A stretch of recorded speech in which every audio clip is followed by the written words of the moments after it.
Oui, j'ai écouté la question qui a été posée. C'est une question qui est juste, hein, que nous entendons souvent, même lorsque nous avons lancé l'appel à nos militants sur le terrain.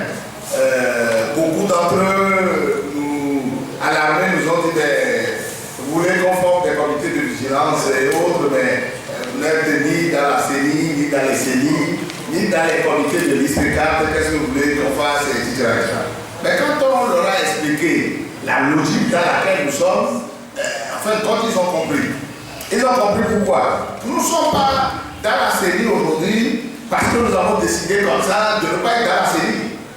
Ne pas être dans la CENI pour nous aujourd'hui est un combat que nous avons engagé.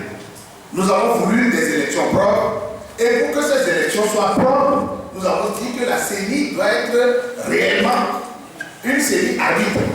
Une CENI arbitre pour nous doit être une CENI équilibrée.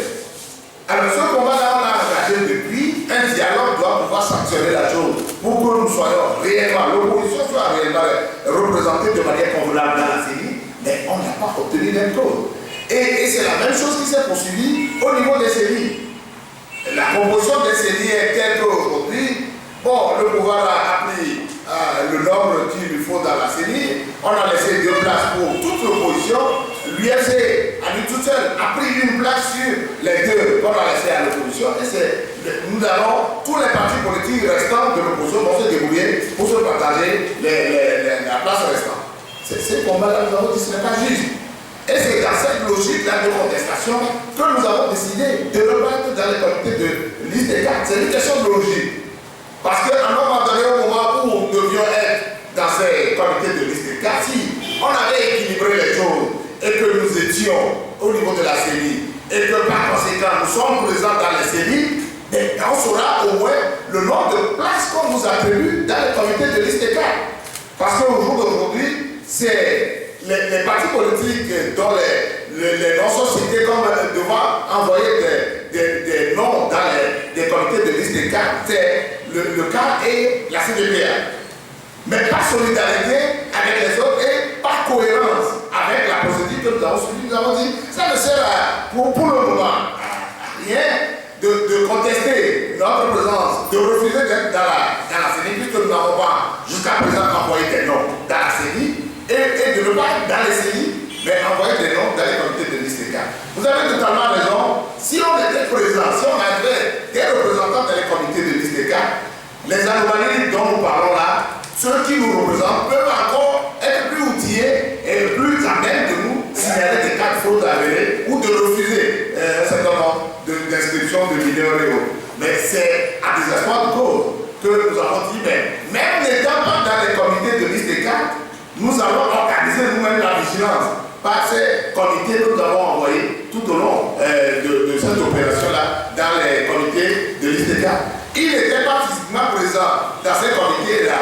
de recensement, mais la vigilance que nous avons organisée a permis de mettre à nu tous les cas de fraude avérés qu'on est en train de vous signaler. On n'avait pas besoin d'être là pour constater que ces gens-là ont l'intention de fraude. Oui, je suis d'accord avec vous. Le mieux est qu'on y soit. Mais pourquoi nous ne sommes pas là-dedans? C'est ce que je suis en train de vous expliquer. Alors comment allez-vous faire pour rectifier ces manquements-là? Oui, mais le combat que nous sommes en train de faire est un combat continu. Nous venons de faire une expérience dans la zone 1. On est en train de discuter avec vous dans la zone 1. Là, dans la zone 2, la même opération va reprendre. Et je vous dis même avant de parler de la zone 2 que ces gens-là n'étaient même pas... ils ne s'attendaient pas à ce que finalement on lance un appel à nos militants pour qu'ils s'inscrivent. Parce que ce qu'ils veulent faire, c'est de nous pousser, nous, à dire oui, nous n'allons pas participer à ces élections. C'est de nous pousser au boycott. Mais lorsque nous avons lancé l'appel aux gens d'aller s'inscrire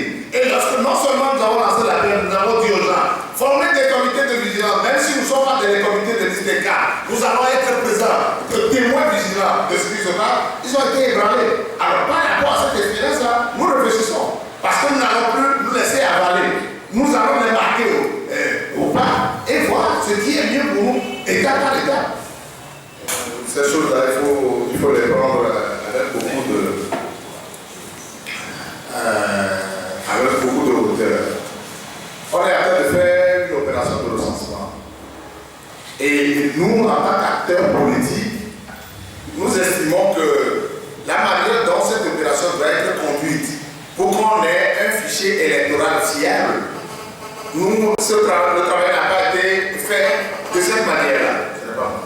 C'est moi.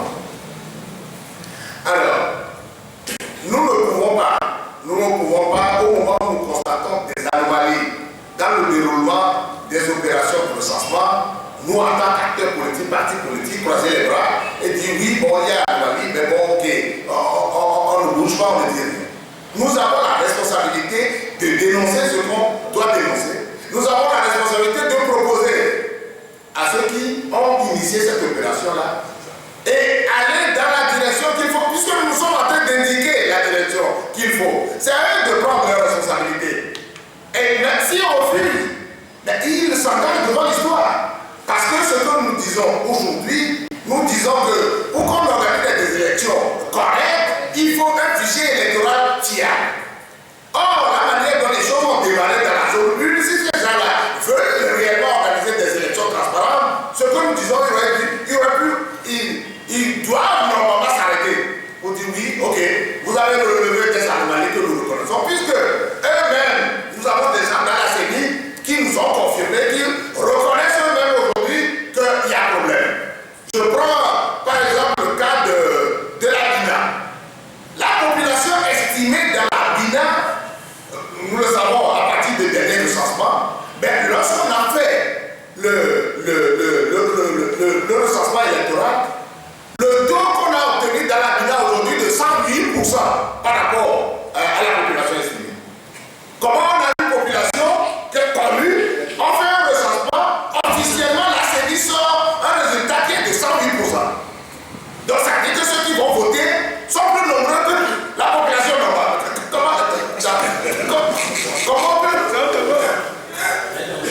Comment on peut l'expliquer? Alors, si eux-mêmes ils le savent et nous le disons, s'ils sont sérieux, ils doivent en fait entrer dans la logique que nous proposons là. Parce que comment ils vont faire pour corriger dans la finale ce taux qui dépasse, de votants qui dépasse le nombre de population? Alors, s'arrêter pour réfléchir est la meilleure solution. Mais s'ils disent oui, non, vous dénoncez, mais on s'en fout, on va en avant. Ce que nous voulons dire aujourd'hui, c'est que c'est au final que nous apprécierons. Ce n'est pas parce que demain, ils vont dire oui, nous fixons le recensement dans la zone pour le 12, que nous allons dire à nos militants, n'y allez pas, n'allez pas les décourager. Nous allons continuer, même s'ils refusent, nous allons continuer à le faire. Et c'est au final qu'on appréciera le résultat global. Mais si c'est des gens intelligents, il vaut mieux s'arrêter à mi-chemin pour corriger ce que vous faites, plutôt que d'aller terminer le tout et constater que tout ça là, ne